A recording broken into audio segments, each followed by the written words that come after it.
Beautiful Toronto, a wonderful city on the shores of Lake Ontario, a thriving city with a diverse population exceeding 3 million people, ranking far ahead of Vancouver in the International Traveller's Guide.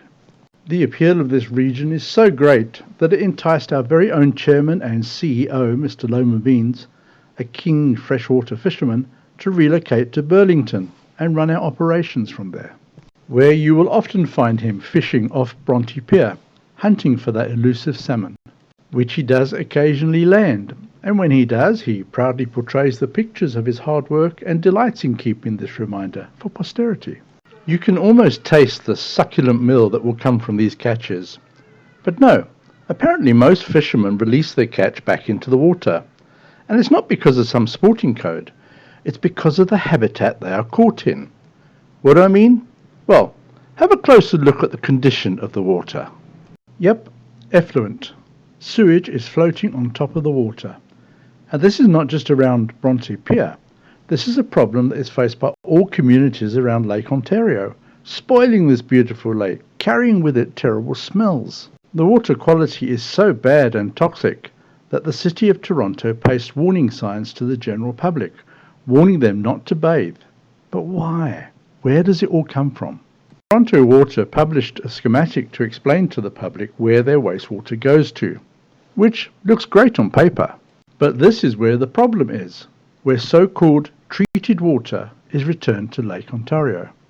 In January 2023, it was discovered that a hole in the pipe that discharges this treated water deep out into the lake had dumped 337 million litres of sewage into the Hamilton Harbour.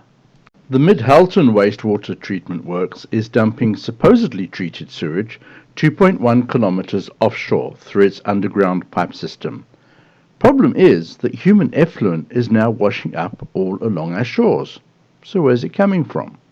This means that, in effect, the wastewater is only partially treated before it is dumped. The end result is that there is a tremendous amount of sewage going into our lake, and it is getting worse. According to the University of Wisconsin Sea Grant Institute, Lake Ontario may be the most polluted of the 5 Great Lakes. In just 1 year, 20 cities released over 400 billion litres of untreated sewage into the lake. So, what do we do? How do we solve this massively potential ecological disaster? The answer is one we at Vantu have learnt over the last 30 years of solving sanitation challenges internationally. Treat the cause and not the symptom. Let me explain what I mean. It is first necessary to understand the process of bioaugmentation. Bioaugmentation is the practice of adding active microbes to a microbial community to accelerate the degradation of human and organic waste. Mother Nature designed our ecosystems to naturally eradicate disease from our waters by maintaining a balance of both good and bad bacteria. When that balance is thrown out by the introduction of pollutants, it becomes essential to give Mother Nature a helping hand. And this we do by introducing good, healthy, natural, beneficial microbes into the ecosystems, rebalancing the aquatic scales so that the natural process of bioaugmentation is restored. Norman Beams, our CEO and Bronte Pier fisherman, started Ubuntu over 30 years ago in South Africa, where he researched, identified and developed the perfect microbial strains from the thousands that are available to combat waterborne disease caused primarily through human waste found in natural waterways. Today, the Ubuntu microbial solution can be found around the world, addressing the challenges in applications ranging from wastewater treatment works and fat-related municipal sewer blockages to domestic septic tank backups, livestock effluent discharge levels, and the ever-increasing challenge of algae blooms that we are all facing due to global warming and high nutrient load. It is with this background of successful interventions in sanitation challenges that Lohman, our Bronte Pier fisherman, and Ubuntu are keen to help resolve the issues facing Lake Ontario. Our philosophy, as mentioned earlier, is to treat the cause, not the symptom. Let me expand on that. This pictorial, as published by Hamilton, nicely portrays the basics of a sanitation system. It clearly shows how, in a perfect world, the flow of sewage, water, progressing through a wastewater treatment plant is sanitized and released. But the problem is, this is not a perfect world, and unfortunately, other factors come into play. As towns grow, sewage water from residential and commercial facilities tends to be far greater than wastewater treatment works, in most cases, have capacity to retain. Retention time and flow rate is all important in ensuring discharge qualities are met. Early release of, in brackets, treated water does not bode well for pristine aquatic conditions. Couple this with stormwater flow and the wastewater treatment plant is then under an impossible load. Now don't get me wrong, the wastewater treatment plants do a great job and are working hard, but they could do with a little help. Our solution is to start treating the sewage water microbially here, at the beginning of the problem, focusing on the cause and not the symptom. Lake Ontario is a massive expanse of water covering nearly 20,000 square kilometers, and it's deep. It holds about 1,640 cubic kilometers of water.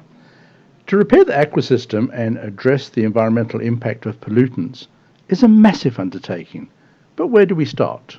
The late great Desmond Tutu, when discussing the challenges facing South Africa, wisely said there is only one way to eat an elephant, one bite at a time. And that is exactly the principle we believe can save the lake. Let's be innovative and lead the way. Let's start the healing process here in our own backyard. We have approximately 370,000 residential establishments in our local region. If we average 2.5 toilet facilities across the board, this equates as 1 million toilets. That is 1 million sources of fecal content and human waste. And it is here, at these points, that we start the Lake Ontario environmental solution. Avantu researched and developed a means to treat septic tank systems by way of a slow-release gel block. Luking, as the product is named, secretes a blend of aerobic and anaerobic microbes into the septic system on a gradual release basis over the period of a month. This continual dosing maintains the microbial balance of the septic tank system, which ensures the facility is always working at optimal performance. So if we were to get each household to pop a Luking into their flushing system, this would mean that 1 million dosing points would be established that are continuously helping the wastewater treatment plants by dosing the sewer system with beneficial microbes every time the toilet is used. Yes, we understand that this is not a high-tech, sophisticated, costly solution. It is in fact extremely low-tech and relatively inexpensive. But sometimes it's the simple solutions that are the most effective. Here we are suggesting using a proven microbial product as a collective to solve an environmental problem. Sometimes the solution to our challenges are knocking at our door, but we are often too busy solving the problem to hear. We at Avantu are knocking on your door, waiting to help you with this Lake Ontario effluent challenge.